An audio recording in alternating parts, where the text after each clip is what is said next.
Good morning, everyone. And could you please confirm me your attendance first? It's 01, 06, 10, 12, 13, 14, 16, 19, 20, 22, 23, 24, 23, and then 25, 26, 29. After that is 36, 37, 40, 43, 45, 46, 48, 48 and then 51 और 55. If किसी की attendance रह गई है इसके दरमियान में तो प्लीज मुझे कंफर्म कर दें. If someone attendance is missing, just let me know.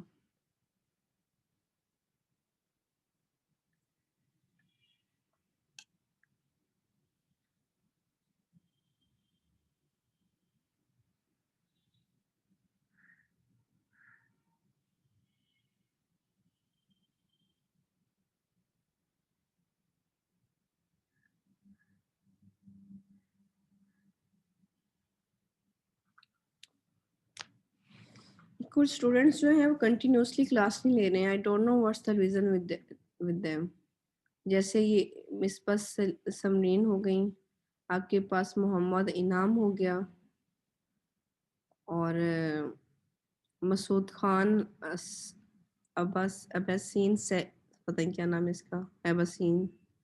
आपके पास बासित अली है. ये ऐसे लोग हैं जिन्होंने कभी क्लास ली ही नहीं है. आप इनसे कहें कि अगर इनकी लेक्चर शॉर्टेज होगी तो they will not be able to attend their exams. तो आप अपनी तरफ से जो मैसेज है वो अपने फ्रेंड्स को, अगर आपके जानने वाले हैं तो कनेक्ट कर दीजिएगा please. Ma'am attendance criteria sorry 0% है. सॉरी फिर बताइएगा बेटा, क्या कहा आपने? मैम अटेंडेंस का क्राइटेरिया 0% है. ये आपको किसने कहा? मैम पोर्टल पे शो हो रहा था. चलिए अपने डिपार्टमेंट से कंफर्म कर लीजिएगा, क्योंकि मैंने आज तक कहीं पे नहीं देखा कि अटेंडेंस का क्राइटेरिया 0 हो. ठीक है. Okay ma'am. Ma'am last time भी ऑनलाइन क्लासेस हुई हैं तब भी क्राइटेरिया 0 ही था. चलिए let me confirm with your faculty, क्योंकि it's my first experience to teach in GC, तो मुझे खुद श्योर नहीं है. लेकिन हमेशा यूनिवर्सिटी लेवल हो या स्कूल लेवल हो, आपके अटेंडेंस रियली मैटर्स. ठीक है. Okay ma'am. आज हम प्रैक्टिकल का लेक्चर करेंगे. पहले तो मेरा माइंड बना था कि हम आज अपना थ्योरी का कंप्लीट कर लें, क्योंकि हमारा भी उसका थर्ड पार्ट रहता था. फिर मैंने सोचा कि अभी आप पहले वालों पे थोड़ी सी प्रैक्टिस कर लें, तो आज हम थोड़ा प्रैक्टिकल कर लेते हैं. ठीक है. आप में से सब गो थ्रू हो गए हैं अपने प्रीवियस प्रैक्टिकल के जो क्यूरीज मैंने आपको बताई थी, उससे आपको सबने उसको करके देखा, कोई इशू तो नहीं था? समझ आ गई है उसकी अच्छी तरीके से?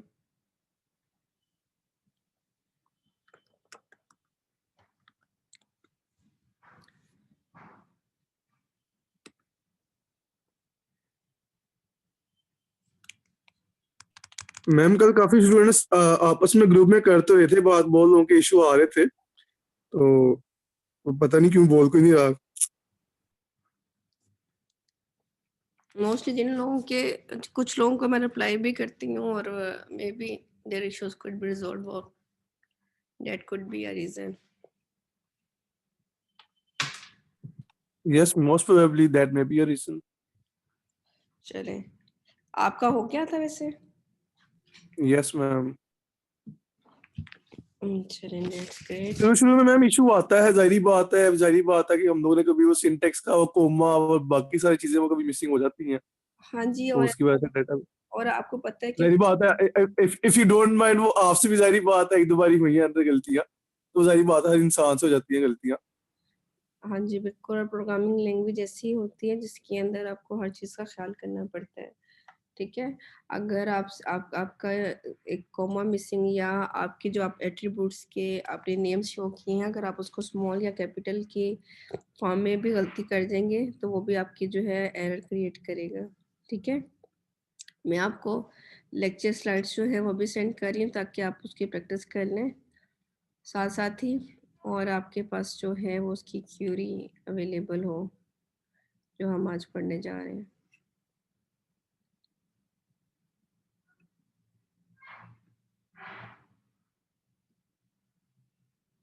Is it lecture 12 if I'm not wrong? Yes. 11 है ma'am, yes, I was going to say it's 11.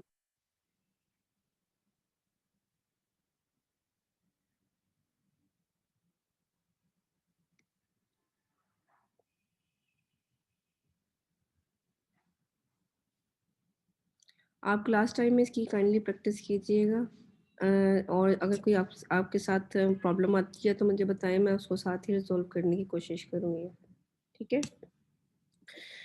तो कल हम लास्ट टाइम हमने जो है वो हम लॉजिकल ऑपरेटर्स किए थे, किस तरीके से हम टेबल क्रिएट करते हैं, डेटाबेस क्रिएट करते हैं, और हमने क्या सीखा कि आप जो है वो डेटा इंसर्ट कैसे करते हैं।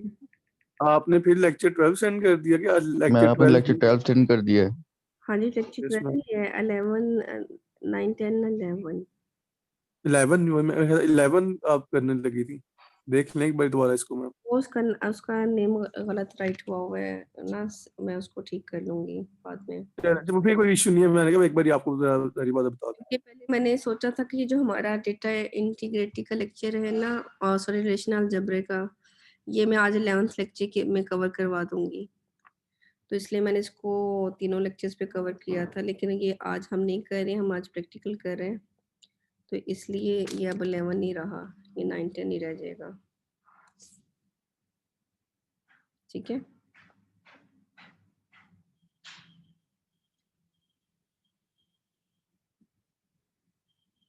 और इसको हम 11 कर देते हैं, डोंट बी कंफ्यूज। ओके,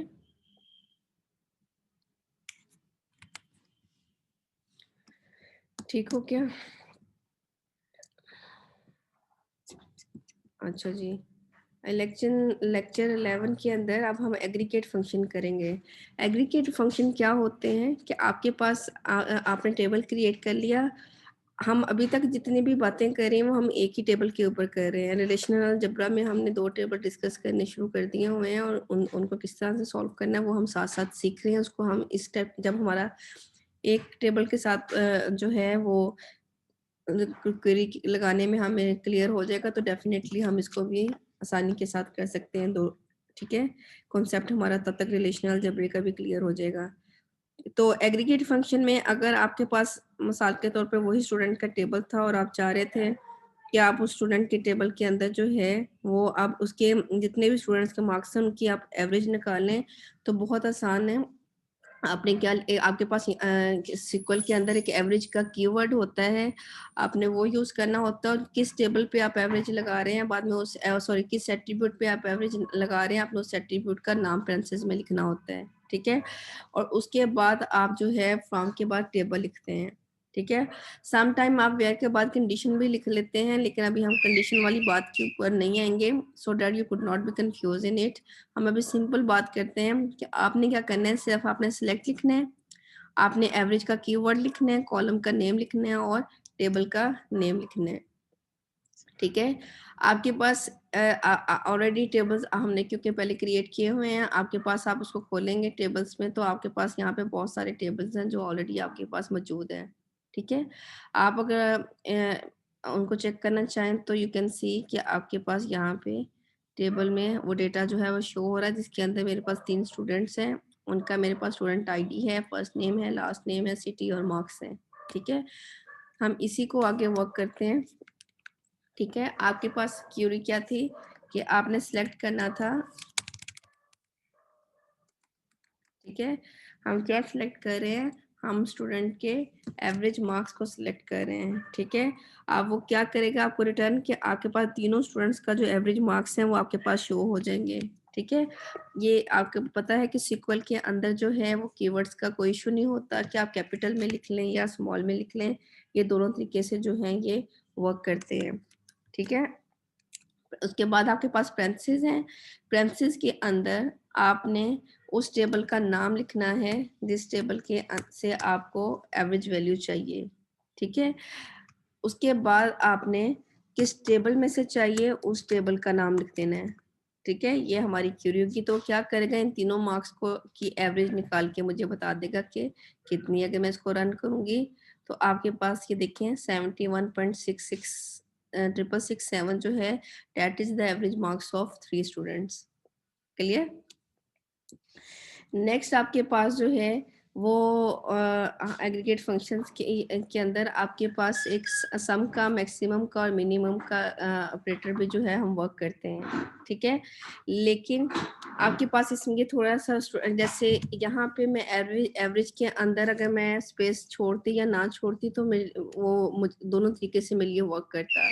लेकिन जो आपके पास सम और मैक्सिमम और मिनिमम के हैं वो आपके पास प्रॉब्लम क्रिएट करते हैं, इसलिए जब आप एरर क्रिएट कर देंगे, इसलिए जब आपने उसको राइट करना है तो राइट करते हुए मेक श्योर कीजिएगा कि आपने जहाँ पे स्पेस है वहाँ पे स्पेस डाली है और क्या कहते हैं और कितना उसको छोड़ के लिखा है। तो और ये जैसे ये आपके पास कीवर्ड्स ब्लू में हो जाते हैं ना, जो एग्रीगेट फंक्शंस होते हैं, फंक्शंस आपके पास जो है वो लाइट ऑरेंज कलर के ही रहते हैं, ठीक है। आपने सिंपल उसका सिंटैक्स किया है, आपने सिलेक्ट लिख के उसका फंक्शन का नेम लिखना है, ठीक है। फंक्शन का नेम लिखने के बाद आपने स्पेस नहीं डालनी, आपने पेरेंथेसिस डालनी है, ठीक है। पेरेंथेसिस के बाद आपने स्पेस देनी है, स्पेस के बाद आपने जो एट्रीब्यूट्स का आपको सम चाहिए आपने उसका नाम लिखना है, ठीक है। फिर आपने स्पेस दे के उसको बंद करना है। अगर आप यहाँ पे स्पेस डालते हैं ना सम और पेरेंथेसिस के बिटवीन, तो ये आपके पास एरर देता है कि फंक्शन एग्जिस्ट नहीं करता, ठीक है। फिर आपने इसके बाद सेम किस टेबल से लेना है आपने उसका नाम लिख देना है, ठीक है। इसको रन करते हैं तो आपके पास ये देखें उसने जो स्टूडेंट्स के मार्क्स थे जिसमें 70 था, शायद 65 और 80 थे, उनको उसने ऐड करके टोटल सम हमें दे दिया, ठीक है। सम के बाद आपके पास जो नेक्स्ट एग्रीगेट फंक्शन आता है वो आपके पास मिनिमम का होता है, ठीक है।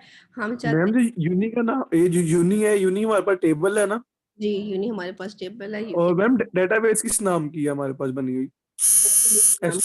एसटीडी स्टूडेंट डॉट यूनी है ना? हाँ जी, ये उसने बाय ठीक है। डिफॉल्ट जो है वो क्यूरी रन की है ना। अगर हम खुद चलाते तो हमने सिर्फ सिलेक्ट स्टार फ्रॉम यूनिक देते तो तब भी हमारे पास रिजल्ट आ जाने थे। अगर आपको लाइक ये पता हो कि मैंने क्या किया था, मैंने ये यूनिक का हमारे पास टेबल था, इसके सामने की मेरे पास टेबुलर फॉर्म में डेटा होता है ना, तो मैं इसको क्लिक करती हूँ तो वो बाय डिफॉल्ट इसको जो है वो वैल्यूज को उठाता है, ठीक है। तो वो उसने डेटाबेस का नाम और साथ में टेबल का नाम जो है वो शो कर देता है, ठीक है। लेकिन अगर आप खुद भी सिलेक्ट स्टार फ्रॉम यूनी लिखेंगे तो आपके पास जो डेटा है वो रिप्रेजेंट हो जाएगा। क्लियर। Okay ma'am. तो आपके पास नेक्स्ट जो है आपके पास सम का हो गया, आपके पास एवरेज का हो गया। अब हम आपके पास देखते हैं नेक्स्ट हम आई गेस के मिनिमम का फंक्शन है। Let me check.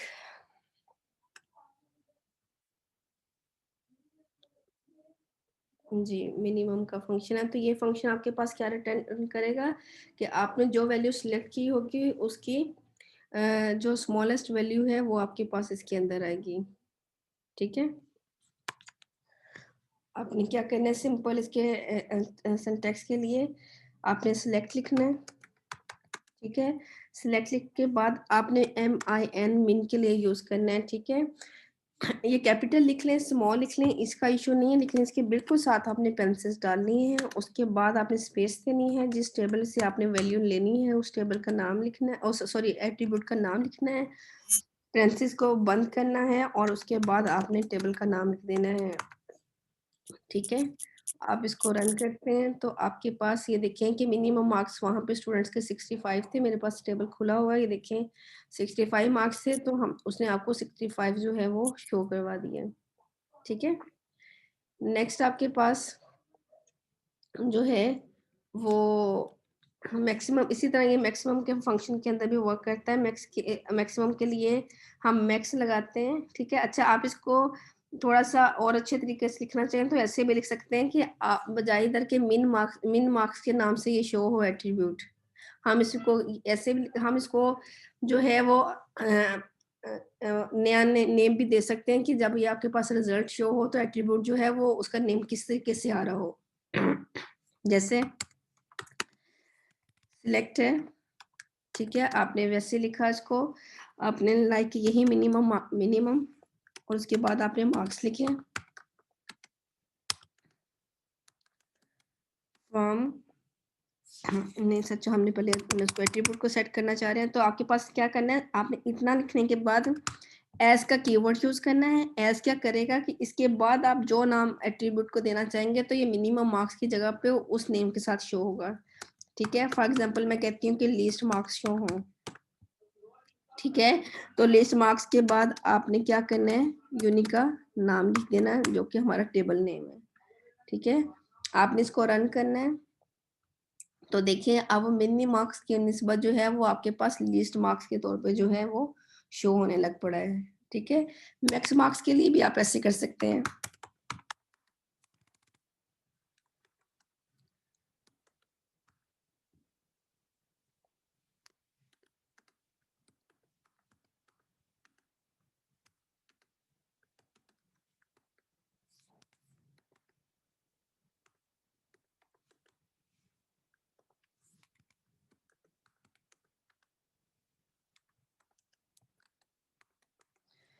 क्या करेगा कि टेबल का जो हाईएस्ट मार्क्स है वो हमें रिप्रेजेंट कर देगा, रिटर्न करेगा वैल्यू। तो आपके पास 80 है, अगर मैं टेबल को खोलूं तो ये देखिए मिनिमम मार्क्स मेरे पास टेबल के अंदर 65 थे और मैक्सिमम मेरे पास 80 थे। ये तो हमारे पास कुछ स्टूडेंट्स का डेटा ना, लेकिन अगर हमारे पास लार्ज डेटा हो तो आप अंदाजा कर सकते हैं कि how much it is helpful for us, ठीक है। इसके बाद आपके पास आता है कि आप स्टूडेंट आईडी पे काउंट लगा सकते हैं कि आप ये कह सकते हैं कि हमें क्या कहते हैं काउंट, लाइक के अगर आपके पास हमारे पास तो 3 स्टूडेंट्स हैं ना, तो वो बजाय इसके कि लहदा से स्टूडेंट आईडी 1 2 3 करके दे, वो सबको जो है वो काउंट करके हमें बताए, तो उसके लिए काउंट का ही कीवर्ड होता है। आपने पहले सेम सिलेक्ट लिखा, सिलेक्ट लिखने के बाद ये भी आपके पास फंक्शन है तो हम क्या करते हैं, इसके बिल्कुल साथ पेरेंथेसिस डालेंगे। अब हम किस पे लगा रहे हैं, स्टूडेंट आईडी पे लगा रहे हैं, ठीक है। आपने स्टूडेंट आईडी उसका एट्रीब्यूट नेम लिख देना है, ठीक है। इसको आपने बंद कर देना है। बंद करने के बाद फॉर एग्जांपल मैं ये भी साथ में चाह रही हूँ कि स्टूडेंट आईडी पे काउंट लगा के वो मुझे उसका फर्स्ट नेम भी साथ में प्रिंट करके दे, तो मैंने फर्स्ट नेम लिखा और साथ में मैंने उसका टेबल का नेम लिख दिया कि किस टेबल से उठा के लेके आए। तो आप देखिएगा कि इसको अगर हम रन करेंगे तो आपके पास अच्छा एरर इसलिए दिया कि हम इसको ग्रुप बाय नहीं हमने किया, ठीक है। ग्रुप बाय मतलब कि हमने उसे कहा कि इसको एक ही ग्रुप के अंदर ही डाले वो, ठीक है।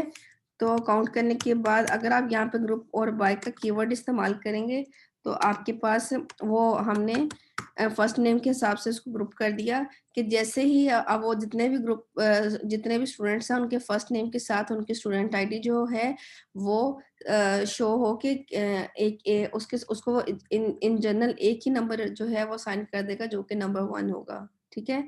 आपने जब इसको रन किया तो आप देखें कि आपके पास यहाँ पे काउंट स्टूडेंट आईडी के नाम से एक एट्रीब्यूट शो हो रहा है जो कि ये बता रहा है कि एक स्टूडेंट आपके पास एसएन है, एक स्टूडेंट आपके पास ईशा है और एक स्टूडेंट आपके पास जो है वो मरियम है, ठीक है।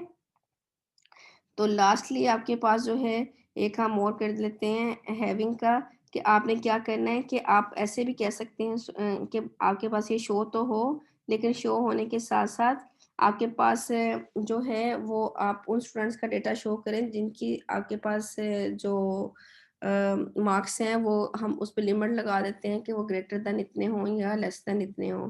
तो उसका आपने क्या करना होता है कि सिंपल आपके पास यहाँ तक तो ये सेम रहेगा, मैं इसको यहाँ से कॉपी ही कर लेती हूँ, ठीक है।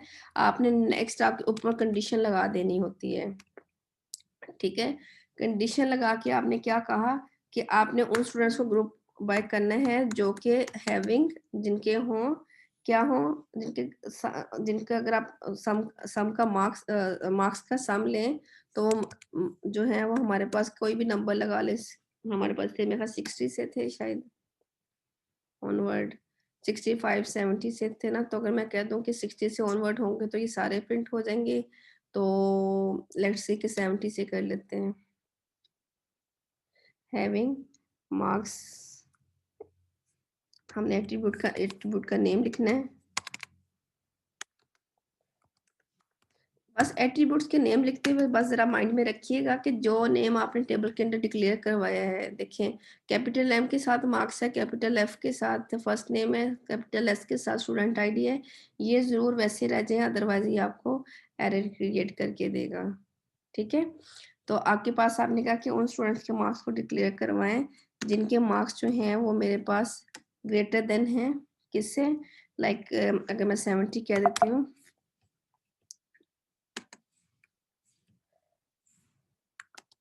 तो आपके पास जब मैं इसको रन करूंगी तो सिर्फ उन स्टूडेंट्स के रिजल्ट शो करेगा जिनके मार्क्स जो हैं वो 70 से ज़्यादा है। तो उसने सिर्फ एसएन का नाम बताया, तो आप देखें कि हमारे पास टेबल के अंदर एसएन के मार्क्स जो थे वो 70 से ज़्यादा थे, 80। ठीक है, ये हमारे आज के लिए इतने ही क्यूरीज बहुत हैं, इनकी आप प्रैक्टिस करें और अगर आपको कोई प्रॉब्लम हो तो आप मुझे बताइएगा। ठीक है, ये आपको वैसे मैंने सारे स्क्रीनशॉट्स के अंदर डाले हुए हैं। ठीक है, आप इनको यहाँ से देख के कर सकते हैं। ये वाला स्क्रीनशॉट गलत आ गया है, ये दोबारा उसी फर्स्ट नेम का ही रिपीट हो गया, इसको मैं चेंज कर देती हूँ और आपकी आसानी के लिए इसको कर देते हैं। ठीक है, ये वाली हमने क्यूरी जो थी वो की है।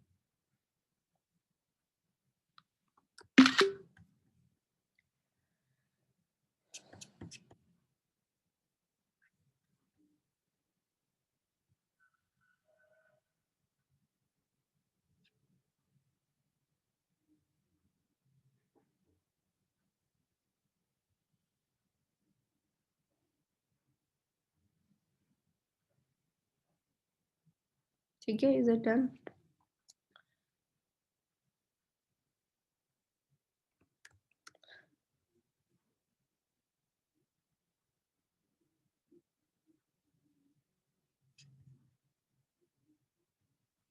इसका नेम मैंने चेंज कर दिया था इसलिए वो उसके लिए प्रॉब्लम क्रिएट कर रहा है।